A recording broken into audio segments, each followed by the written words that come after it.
भगवान की कितनी बड़ी कृपा, मुझे उन्होंने संकेत दिलवा दिया कि भाई भजन भी शुरू कर दो, तो भजन करना शुरू किया। एक दिन उनका वो दुकान का लड़का एक दिन उनको फिर मिल गया। उन्होंने उसको बोला, सुन भाई आज किसको लेने आया? बोले आज वहां पे उसको लेने आया हूं। बोले अच्छा, मेरा एक काम करेगा? बोले हाँ। बोले जिस दिन यमराज जी तुझसे बड़े प्रसन्न हो ना। बोले अच्छा, उस दिन यमराज जी से जरा यूं बोल देना कि प्रसन्न होके वो तेरे को कुछ देने की इच्छा रखें, तो उनसे कह देना कि हमारे सेठ जी नरक और स्वर्ग देखना चाहते हैं। बोले क्यों, आप क्यों देखना चाहते हो?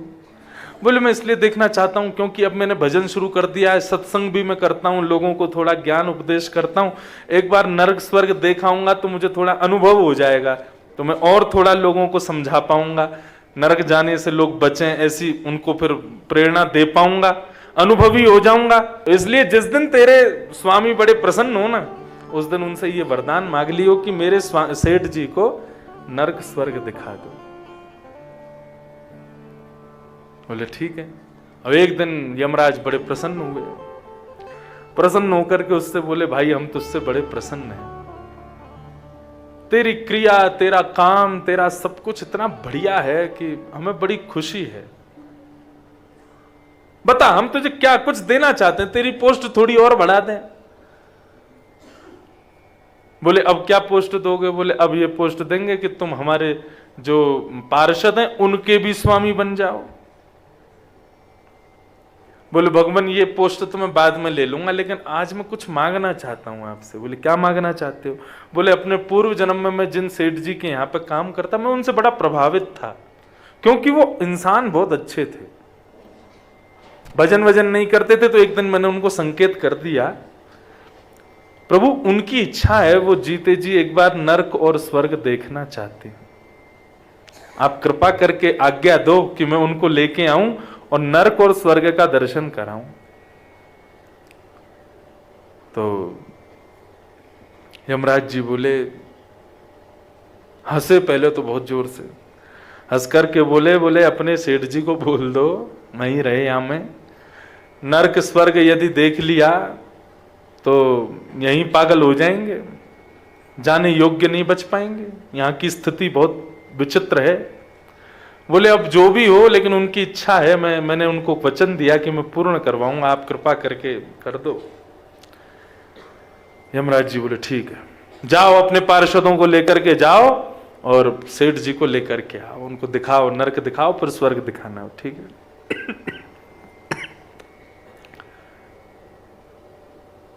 सेठ जी आए, सबसे पहले जैसे ही नरक में उन्होंने प्रवेश किया, नरक की स्थिति देख करके तो महाराज बार बार आंख बंद करें, देखे ही नहीं जावे। क्यों?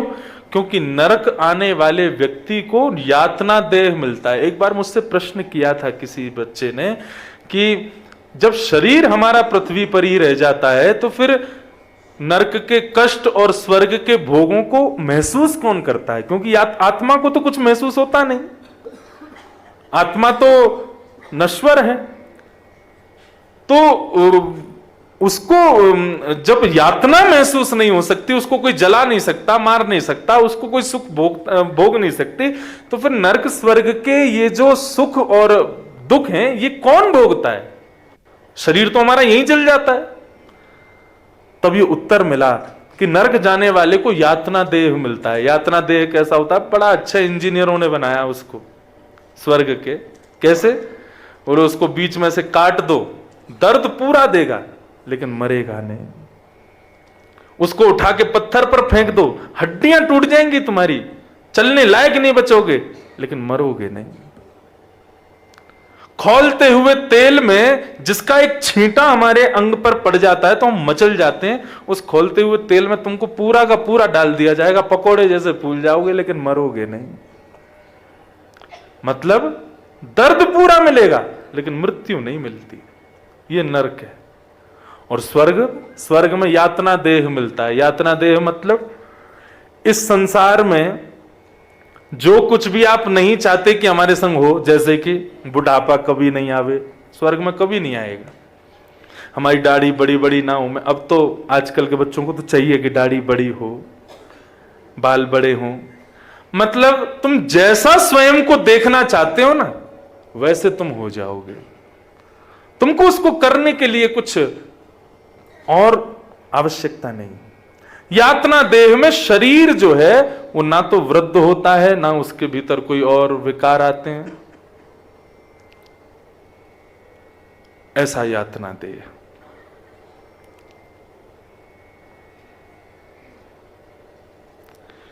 तो भोग देह और यातना देह, ये दो देह हैं।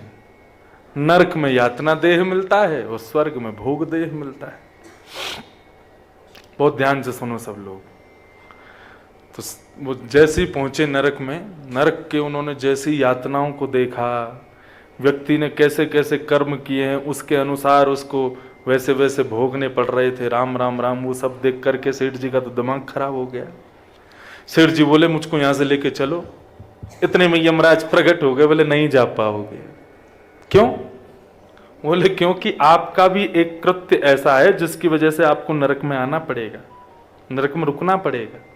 बोले मैंने ऐसा कुछ नहीं किया, मुझे पूरे जीवन का याद है, मैंने ऐसा कुछ भी नहीं किया है। बोले किया है। बोले क्या? बोले एक आपके गांव का चम्रकार है, चप्पल बनाता है, उससे आपने एक दिन अपनी चप्पल का कुछ करवाया था। बोले हाँ।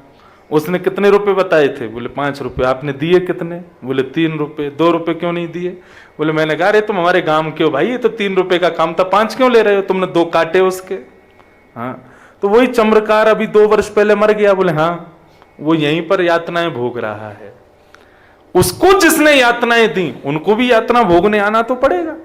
आपके 2 रुपए ने उसको बेचारे को पूरी रात नहीं सोने दिया था, तो उस यातना को आपको भोगना पड़ेगा। अब तो वो इतने घबरा गए, बोले कि अब क्या करें, वो कहाँ है चम्रकार, यहीं पे हमारा कुछ लेन देन करवा दो, 2 रुपया दे दूंगा मैं उसको। और भारतीय मुद्राएं नहीं चलती नरक में, क्या करें फिर? तो यमराज ने उपाय बताया। बोले कि आप एक काम करो, 2 रुपए की जितनी चमड़ी होनी चाहिए उतनी अपनी चमड़ी दे दो उसको, तो तुम्हारा वो जो दोष है वो उतर जाएगा। सेठ जी का सिर घूमने लगा। बोले भाई ये नरक है, मेरे से एक अपराध हुआ है जीवन में, वो भोगने भी मुझे यहां आना पड़ेगा। अभी यहां से जाते ही भजन शुरू कर दूंगा मैं, तो दिन रात भजन करूंगा, यहां ना आना पड़े बस। गए सेठ जी से, जैसे चम्रकार मिला तो रोने लगा। बोले सेठ जी आपने उस दिन बहुत बुरा किया, मेरे 2 रुपए मेरी मेहनत के काटे आपने, दो चमड़ी दो। कितनी होगी? तो महाराज 2 हाथ चमड़ी सेठ जी की नोची, दी उसको, तब जाकर के थोड़ा तो भोगना ही पड़ेगा, नरक है। सेठ जी बेहोश होने लगे। उससे बोले, पार्षद से बोले मुझे स्वर्ग ले चल, अब मैं यहां रुक नहीं पा रहा हूं, मुझे वहां का दृश्य देखना है। जैसे स्वर्ग लेकर के गए तो उनका बिल्कुल नवीन स्वरूप हो गया, दाढ़ी वाड़ी सब गायब हो गई, बिल्कुल सुंदर यौवन हो गया, कटाक्ष नेत्र हो गए, ये जुल्फियां लहरा रही हैं उनकी, तो बिल्कुल जो खाने की इच्छा हो, प्यास लगे तो पानी प्रकट हो जाए, भोजन की इच्छा हो तो भोजन प्रकट हो जाए, और कभी कुछ देखने की इच्छा हो, ऐसी इच्छा हो कि मैं समुद्र किनारे बैठ जाऊं तो समुद्र दिखने लग जाए, अरे मेरी तो पहाड़ों में जाने की इच्छा है तो बर्फीले पहाड़ प्रकट हो जाएं। जो विचार करें, क्योंकि वहां पर कल्प वृक्ष है ना, जो कल्पना करोगे वो तुरंत प्रकट होता है। सेठ जी बोले कितना बढ़िया है स्वर्ग। हम पृथ्वी में जितने सुख भोगते हैं, जितने सुख देखते हैं, सब तुच्छ हैं इसके आगे। और ये बात बिल्कुल स्पष्ट है, शास्त्रों में आ गया, महाराज जी को पता होगा कि हम जिस प्रकार सूकर कुकर को उनका भोजन खाते हुए उनके प्रति हीन भावना रखते हैं ना, ऐसे ही जब हम दाल कचौड़ी और ये सब खाते हैं तब देवता हमको हीन भावना से देखते हैं। राम राम, क्या खा रहे हैं, ये कोई खाने की चीज है? देवता अमृत चखते हैं और उस अमृत को चखने में जो सुख उनकी जिह्वा को मिलता है ना, वो सुख उसका वर्णन नहीं किया जा सकता। तो ऐसा वर्णन है कि जब हम किसी जानवर को उसका भोजन खाते हुए उसके प्रति हीन करते हैं, ठीक वैसे ही देवता मानवों के भोजन को देख के हीन भावना करते हैं। और उन देवताओं को देख करके वैकुंठ में विराजमान जो नित्य ठाकुर जी के पार्षद हैं वो हीनता रखते हैं। बताओ, इनमें स्वर्ग में इनको अमृत में ही सुख मिल रहा है। इन्होंने कभी ठाकुर जी का सेवन नहीं किया ना, ठाकुर जी के दर्शन का सेवन नहीं किया। वैकुंठ में तो कुछ खाने पीने की भी आवश्यकता नहीं, ठाकुर जी का दर्शन करो, तुम पूर्ण तृप्त हो जाओगे। ऐसा एक विषय बताया गया। तो जैसे स्वर्ग में पहुंचे, वहां के भोगों को देख करके बोले, भाई जीवन में यहां आना चाहिए एक बार। गजब, जहां देख रहे हैं अप्सराएं नृत्य कर रही हैं, सुंदर सुंदर वृक्ष, सुंदर सुंदर हवा चल रही है, गर्मी का दूर दूर तक नामो निशान नहीं। बैठने की इच्छा हो तो मखमली गद्दा आ जाता है, लेटने की इच्छा हो तो बिस्तर प्रकट हो जाता है, कुछ खाने की इच्छा हो तो कितना भी खाओ पेट भरेगा ही नहीं तुम्हारा, मोटे हो गए नहीं, बुढ़े हो गए नहीं, सब इतना बढ़िया। तभी चलते चलते आगे उनका प्रवेश हुआ। पृथ्वी में पुण्य करने वाले लोग कैसे भोगते हैं स्वर्ग के सुखों को, वो देखने के लिए उनको देख रहे थे। बोले इसने क्या किया? बोले इसने आश्रम बनवाया था, तो यहां स्वर्ग में इसको इतना प्लॉट मिल गया, अब ये घर बना के यहां रहता है। अच्छा, आगे को गए, बोले ये क्या कर रहा है? बोले कि इसके सामने 56 भोग रखा है, खूब खाता है, इसका पेट नहीं भरता और ये मोटा भी नहीं होता। क्यों? इसने क्या किया? बोले संतों को बहुत भोजन कराया, ब्राह्मणों को खूब इसने दान दक्षिणा किया। अच्छा, आगे आगे चलते चले गए, तभी उन्होंने देखा एक व्यक्ति सुख भोग रहा है, अप्सराएं नृत्य कर रही हैं, सुंदर सुंदर वाद्य बज रहे हैं, सुंदर संगीत की सुर लहरियां चल रही हैं, लेकिन वो सुनते सुनते सुनते सुनते मूर्छित होकर के गिर जाता है।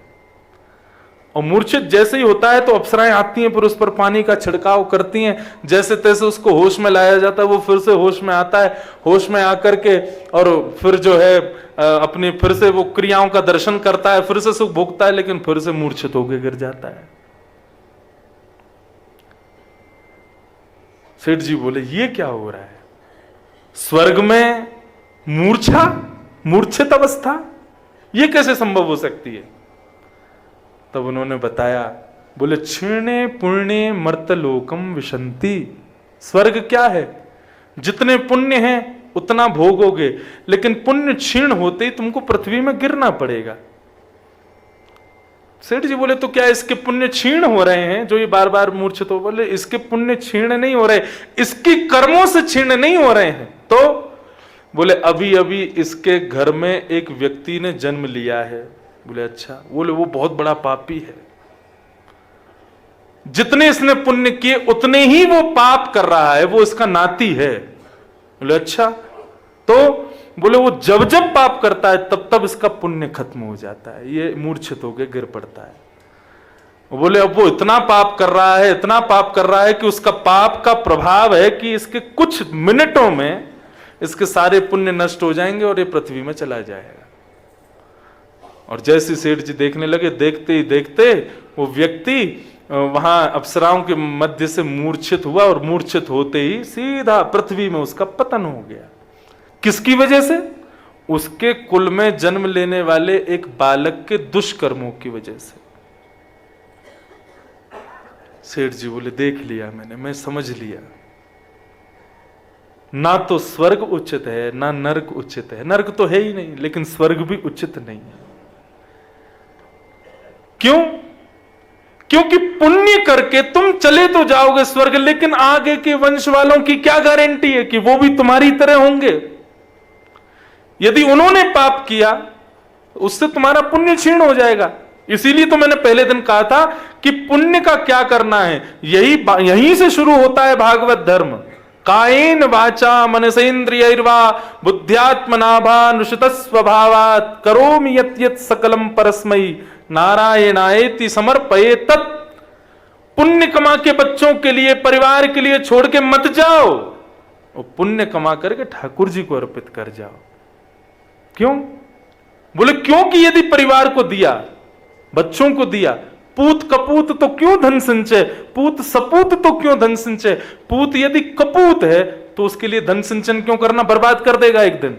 और पुत्र यदि सुपुत्र है तो भी क्यों सिंचन करना, अपनी सुपुत्रता से ही कमा लेगा, अपने सुंदर भाव से वो कर लेगा उसको जो करना है।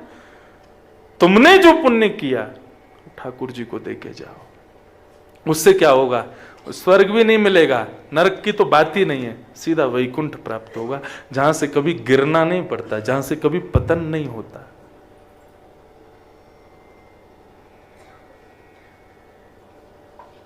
भजन बिन नर मर गट के भूत, पद मुझे बहुत प्रिय है। भजन ही सार है, भगवत विमुख क्यों होना? यदि ये सब असद लक्षण हमारे भीतर हैं तो इन लक्षणों से बचने का प्रयास करो बंधुओं, क्योंकि अभी यहां पर जितने दिन हो उतने दिन तो तुमको बहुत सुख लग रहा है, लेकिन उसके बाद की गति का केवल हमने ट्रेलर सुना। अभी होता क्या होगा, जिनके संग होता है उनकी तो श्रीमद महाभारत के अनुशासन पर्व में भीष्म पितामह से पांडव पूछते हैं कि गौ सेवा का महत्व क्या है। तब भीष्म पितामह कहते हैं, गौ सेवा के बहुत महत्व बताते हैं, लेकिन भीष्म पितामह वहां पर एक बात संकेत करते हैं, बहुत ध्यान से सुनना। भीष्म पितामह कहते हैं कि यदि कोई व्यक्ति गौ सेवा नहीं करता, लेकिन राह पे चलती हुई एक देसी गौ माता, शुद्ध देसी गाय जो हो, वेद लक्षणा गाय हो, वेद में जिसके लक्षण बताए गए हैं, ऐसी गौ माता सामने से आ रही हो और वो व्यक्ति महापापी हो, और वो महापापी व्यक्ति यदि वहां से निकलता हुआ केवल उस गाय का स्पर्श मात्र कर ले, उसका पुण्य क्या होता है? बोले उसका पुण्य ये होता है कि वो व्यक्ति नरक जाने वाला है, उसको नरक जाने से कोई नहीं रोक सकता, क्योंकि उसके कर्म अच्छे नहीं है। लेकिन यदि वो राह चलती हुई एक वेद लक्षणा गाय का स्पर्श कर लेता है, तो नरक में जाने से पूर्व एक नदी पड़ती है जिसको कहते हैं वैतरणी। वो वैतरणी नदी, उसमें शुद्ध जल नहीं है, उसमें रक्त की नदी है, मांस की नदी है, उसमें अस्थियां, मवाद आदि ये सब घूमता रहता है। बोले व्यक्ति को नरक जाना है अपने कर्मों की वजह से केवल 20-22 दिन के लिए, 20-22 दिन भोगेगा, उसके बाद वो वहां से मुक्त हो जाएगा। लेकिन वैतरणी नदी जो है वो उसको पार करनी पड़ती है, जिसमें हजारों वर्ष लग जाते हैं, वो नरक ही नहीं पहुंच पाता, 1000 वर्ष तक डूबता रहता है उस वैतरणी नदी में। 1000 वर्ष बाद जब जैसे तैसे वो पहुंचता है पल्ली पार, तो उसको उठाते ही उसको उसके किए हुए कर्मों का उसको भोगना पड़ता है। बोले जो 22 दिन में नरक भोग के चले जाना है, वो 1000 वर्ष से ज्यादा तक केवल वैतरणी नदी में पड़े रह जाते हैं। तो जो गलती से गौ का स्पर्श मात्र कर लेते हैं तो क्या होता है? बोले जब नरक जाते हैं तो वैतरणी के किनारे वही गाय आकर के अपनी पूंछ उसको पकड़ा देती है और वैतरणी नदी को चंद सेकंडों में पार करके उसको नरक में छोड़ देती है, ताकि उसको 1000 वर्षों तक जो नदी में भटकना है वो भटकाव उसका ना हो। ये प्रभाव बताया गौ सेवा का। तो नरक जाना तो बहुत ही कठिन है, उससे पहले वैतरणी पार कर लो। और वैतरणी पार क्या, उससे पहले जब यमदूत पृथ्वी से मानव को नरक के लिए लेके जाते हैं, उसका मैंने जब सुना, कपिल देवभूति संवाद में भगवान कपिल बताते हैं, सुन करके रोए खड़े हो जाएंगे। बोले जब मानव को नरक ले जाने के लिए आते हैं यमदूत, उसको यातना देह पकड़ा दे करके उसके गले में फंदा बांधते हैं और कितने हजार कितने लाख किलोमीटर प्रति घंटा की रफ्तार से वे चलते हैं और उस मानव को घसीटते हुए लेकर के जाते हैं नरक तक। मतलब बोले बीच रास्ते में मानव की इच्छा हो जाती है कि मैं मर जाऊं, मैं कैसे भी करके मेरे प्राण निकल जाएं। रास्ता इतना दुर्गम है, तो नरक की तो सोच करके आप क्या विचार करो, क्यों जाना है ऐसे नरक में। और जिस नरक से साधारण सा सरल सा अति पवित्र अति सरल भगवत नाम बचा सकता है, लोग फिर भी उस नाम को नहीं गाते। किमाश्चर्यमतः परम, यक्ष ने प्रश्न किया युधिष्ठिर जी से। अच्छा एक बात आपको बताऊं, मैंने वैसे तो अफवाह के रूप में सुना है, लेकिन हो सकता है शायद सत्य हो। बाकी यहाँ बद्रिकाश्रम में बैठे सब संतजन विराज रहे हैं, ये यक्ष की भूमि है, यक्षों की। और यहाँ के स्वामी हैं भगवान बद्रीनाथ के बगल में बैठे रहते हैं ना, मुखमंडल दिखता है उनका, कुबेर, वो यक्षराज हैं। और ये यक्ष की नगरी है। यहाँ पर आगे ही अलकापुरी है, वहीं से अलकनंदा जी आ रहे हैं। तो ये यक्षों की भूमि है, ऐसा मैंने सुना है। अब सत्य है कि नहीं पता नहीं। अगर कोई व्यक्ति यहां पहाड़ों पर विचरण करे, अकेला विचरण करे, और ज्यादा सुगंधी लगा करके विचरण करे या ज्यादा चमकीले वस्त्र पहन करके विचरण करे, तो यक्ष उसको पकड़ लेते हैं, यक्षिणियां पकड़ लेती हैं, यक्ष यक्षिणियां उसको पकड़ लेती हैं। मैं अभी 1 महीना पहले आया था बद्रीनाथ, तो अपने बाल योगेश्वर दास जी महाराज वो थे संग में, तो हम लोग माना से ऊपर, मैं गया हूं पूरा, यहाँ पे आगे तक गए हैं, चरण पहाड़ी से भी आगे तक खूब गए हैं, वहां पे माना से भी आगे वसुधारा उसका दर्शन करने गए, उससे भी आगे रास्ता जाते हैं लोग। तो वो मेरे को, उन्होंने मुझे बताया, बोले महाराज यहाँ ज्यादा इत्र लगा के, ज्यादा परफ्यूम लगा के, ज्यादा चमकीले वस्त्र पहन करके पहाड़ों पे नहीं जाना चाहिए अकेले। मैंने कहा क्यों? बोले यक्ष यक्षिणियां पकड़ लेती हैं। हमारे संग एक पंडित जी थे, तो वो बोले कल मैं अकेला जाऊंगा, देखें तो सही कैसी होती हैं देखें तो सही कैसे होते हैं। तो जब महाभारत में वर्णन आता है कि 5 पांडवों में से 4 जल पीने गए, मूर्छित हो गए, युधिष्ठिर उनके पास गए तो यक्ष प्रकट हो गए, यक्षराज ने प्रश्न किए। आश्चर्य क्या है? उन प्रश्नों का उत्तर दोगे तो मैं इन 4 को जीवित कर दूंगा। तो शायद ऐसा ही होता होगा कि यक्ष पकड़ लेते होंगे और पकड़ करके बोलते होंगे चलो हमारी अलकापुरी में। क्यों? बोले वहां पे दास दासियों की नौकरी करवाएंगे तुमसे, और आप कहोगे कि हमें छोड़ दो, नहीं हमें वापस घर जाना है, तो फिर वो प्रश्न करेंगे। उन प्रश्नों का यदि तुमने वेदोक्त उत्तर नहीं दिया, ले जाएंगे पकड़ करके। और कहते हैं लोग मार देते, मारेंगे काहे को? यक्ष नगरी बहुत बड़ी है, वहां जाके काम वाम कुछ करवाएंगे, लो झाड़ू पोछा करो, बर्तन करो।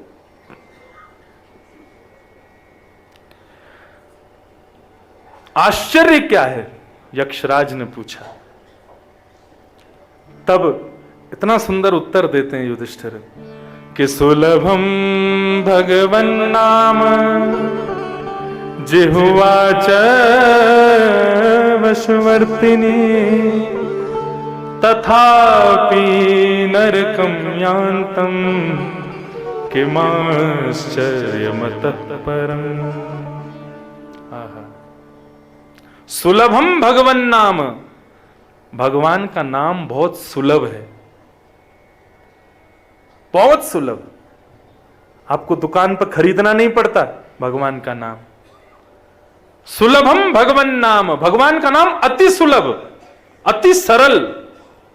और उस नाम को गाने वाली जिह्वा च वशवर्तिनी, वो जीव हमारे वश में है। जीव से चाहो तो तुम गाली दो, जीव से चाहो तो तुम हरि नाम गाओ, जीव को जो आज्ञा करोगे जीव तो वही बोलेगी। भगवान का नाम इतना सुलभ, नाम गाने वाली जीव हमारे वश में, तथापि नरकम यान्ति, उसके बाद भी लोग नरक चले जाते हैं। इससे बड़ा आश्चर्य दुनिया में कोई नहीं है। अरे बंधु, जिस प्रकार से कथाएं भारत में चल रही हैं ना, हजारों लाखों कथाएं प्रत्येक दिन चल रही हैं, उस हिसाब से तो नरक में ताले लग जाने चाहिए थे। क्यों अभी तक नरक के द्वार खुले? अच्छा, आप कहोगे महाराज जी आपको कैसे पता कि नरक में ताला नहीं लगा है? क्यों? क्योंकि दिन ब दिन जनसंख्या बढ़ती जा रही है। जनसंख्या कहां से आ रही है? ये सब वहीं से तो आते हैं भोगने, वहां नरक में यातनाएं भोग के फिर क्या करते हैं? फिर उनको दोबारा जन्म लेना पड़ता है। बोले जाओ फिर से जन्म लो और पुण्य करके या फिर भगवत भजन करके नरक से बचो, नहीं तो फिर नरक में आना पड़ेगा। ये रोज के जो जन्म हो रहे हैं, हर सेकंड में 2 लोग जन्म ले रहे हैं, इसका मतलब क्या है? नरक के द्वार अभी भी खुले हैं। भगवान का नाम इतना सुलभ, गाने वाली जीव हमारे वश में, फिर भी लोग नरक में जा रहे हैं। इससे बड़ा आश्चर्य दुनिया में कोई नहीं है। इसलिए बंधुओं, जितना हो सके भगवत स्मरण करो, भगवत भजन करो। इन अवगुणों को सुनकर के इन अवगुणों से बचने का प्रयास करो, हरिप्रिय बनो। वो क्रियाएं सदैव जीवन में करो जो हरि प्रिय हों, ठाकुर जी को प्रिय हों। अप्रिय, ये जितने भी लक्षण अभी बताए गए, इनको करने का प्रयास मत करो।